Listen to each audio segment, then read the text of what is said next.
There's one skill that separates the elite athletes from the average ones, the kind of athletes who've been stuck at the same speed and jump PR for over 3 years. So in this video, I'll show you what that skill is and how to implement it into both your training program and your day-to-day life so you never hit a speed and athleticism plateau again. I've used this exact approach to help athletes who've been stuck for years finally break through and run these times in a 40-yard. I've also helped athletes get faster, jump higher, and have healthier joints with my Speed Academy program.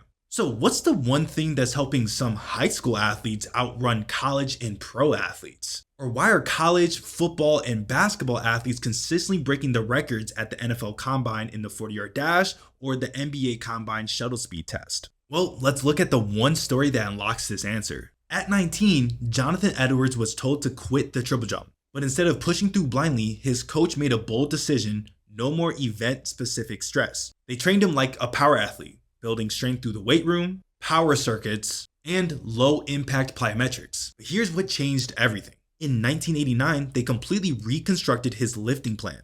It was low-volume, high-intensity approach. Think of explosive lifting at 80 to 100% of his 1 RM, but never going past the 1 to 6 rep range. Their goal here was trying to stay in a fatigue-free state, which means they never chased soreness, and if he ever felt off, they backed off from training. During the in-season, they stuck to short, high-quality sessions that focused on high-intent sprinting and plyometrics, but never too much volume, because if he ever seemed fatigue, the workout was done. So for example, if his legs ever felt gassed, that equaled a rest day. Then in 1994, he got the Epstein-Barr virus. That's when they decided to take 6 months off. No training, no competing. Most people thought he was done. But in 1995, after the most rest season of his life, he returned and shattered the world record in the triple jump, hitting 18.43 meters. He did it by training smart, managing fatigue, and respecting recovery. His coach believes that the rest from the virus actually helped him a lot. He also showed in his training table that they implemented significant time off after training blocks. So in simple terms, he would train extremely hard for a few weeks or months, then take time off from training for a few weeks or months. But there's one key to the story: rest. When you break down his lifting, it was nothing special. He focused on hang cleans, sprint training, basic progressions in the weight rooms, and plyometrics. And of course, he was just overall a solid, genetically gifted athlete who liked to train. But his coach swore up and down that the 6 months from training and the long deload periods they took is the reason why he got the results he did. So the skill that separates pro athletes from you is going to be fatigue management. And this research paper actually backs it up. In a study on strength athletes, the utilization of taper increased by 2% compared to 9% loss in those who just completely rested. In a group of rugby league players, the use of taper improved vertical jump performance, 3-arm squat and bench press, and also a 10-meter sprint performance increase. So in simple terms, our goal from training is to cause something called super compensation. This is a rebound effect where your body comes back stronger and more explosive. But just taking time off isn't going to be enough to help you get better. You actually have to stress the body first so it has something to adapt to become more explosive. Which means you need to make the training actually intense enough and specific enough to get the gains for speed and power that you want.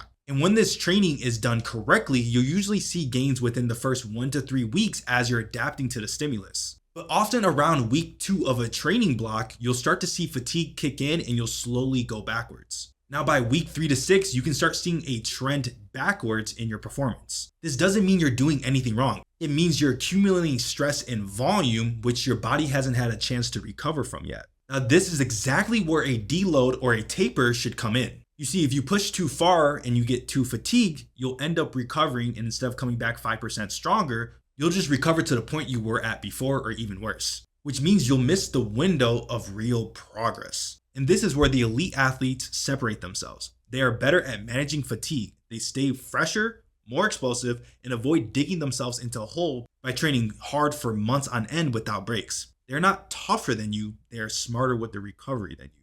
They are better at listening to their body, so they actually adapt to a stimulus, not just work more. But the problem is, if you don't know how to stress the body properly, you have nothing to adapt to. So the next step is going to show you how to deload and program properly so you can get the best results. Like we talked about earlier, to deload properly, you need to stress the body enough. If you deload too soon, you won't adapt to anything and actually see any improvement. But if you deload too late, then you won't hit a stronger threshold. You'll probably just recover back to baseline. This is where proper programming and periodization comes in. Once I started using these training periodization models, everything changed. I was finally able to push hard, still recover, avoid common injuries, and see consistent results in my 40-yard dash. And this didn't only help me, this also helped my athletes do this and do this. So I'll give you my 2 favorite training setups for my online program, the Speed Academy, so you can get similar results like my athletes. The first setup is 3 to 4 weeks on and 1 straight week off. Then you repeat this for 4 to 12 months and eventually take off 2 to 4 weeks. This works well for beginner athletes who have been training consistently for less than 2 to 4 years. The second one is 2 weeks on, 1 week off, and repeat 2 times for each phase. So let's say you're doing my Speed Academy program, you're doing phase 1 for 2 weeks, then you recover for 1 week by doing less volume or taking the entire week off, then you go hard for 2 weeks again, then you deload, and by then you will be fully adapted to the training stimulus in about 1.5 to 2 weeks. So that final deload before you go too far in the fatigue end will finish the adaptations we want for that phase. Then you would move on to phase 2. This is best for intermediate to advanced athletes who adapt to stimulus of training much faster than beginner athletes. If you adapt to stimulus faster, that means you're going to get fatigued sooner because you're going to be taking on heavier loads from the training, such as you're going to be squatting more than a beginner athlete, and the plyometrics you're doing are going to be harder on the tendons and joints because you're sprinting higher velocities and landing from higher heights. The last one is a bonus because it's a bit more complicated. It's a 4-week alternating between strength and power stimulus each week. And of course, with this, key exercises are alternated within the cycle for balance gains. Now I'm going to show you a summary of these 3 training periodization models, and you can screenshot and follow whatever fits your current athletic level or maybe your training schedule that fits you best. These training models will help you avoid overtraining and manage fatigue, which is the skill that separates you from pro athletes. But if you know how many weeks to train in a row, but you don't know the right training split to follow, then none of this training will matter. The average push-pull legs training split does not work for athletes. Your goal is to train like an athlete, not a bodybuilder. The problem with basic bodybuilding splits is it promotes too much strength training to reactive strength training ratio. We want a minimum of 70% of our weekly volume to be reactive plyometric based training and 30% maximum of our weekly volume to be your basic lower body strength training. Now, when you go back to the bodybuilder splits, you'll quickly realize that your bro splits like chest, back, and arm days or push-pull legs fits nowhere near the actual ratio you need for athleticism.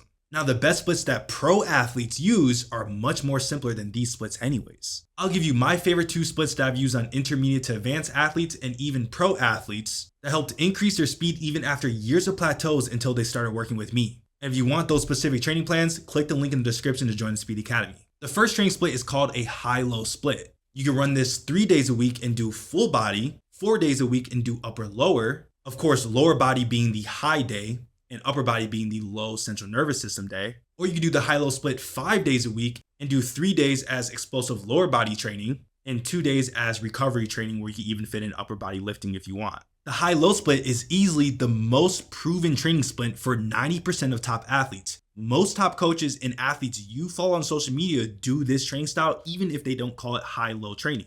The high days are demanding on the central nervous system, while the low days don't drain the body and they help recover to bounce back the next day. The other training split that works well is called potentiation-based programming. This is essentially a 4-day training split where you have 1 to 2 days of rest in between the middle of the week. You start with a neural low day, which is weight training, light speed endurance work or tempo work, and low intensity jump circuits. While the next day is your neural high day, which can be your max effort sprint training, sled training, and explosive jumps plyometric work. This is easily one of the most neurally demanding training setups and will give you probably the best results, which means you'll probably need to follow the 2 weeks on, 1 week off training periodization model unless you're a pure beginner. Now, these training splits won't help you improve unless you know the proper volume to do within your workouts in the first place. The whole core of this video is that pro athletes know how to manage their volume better than average athletes. This means they rest well, but they also listen to their body to the correct point where they don't go too far in the first place. So if you're unsure what max effort sprinting looks like or how to do it properly, check out this next video where I show you how to do sprinting properly so you can get the best speed gains possible.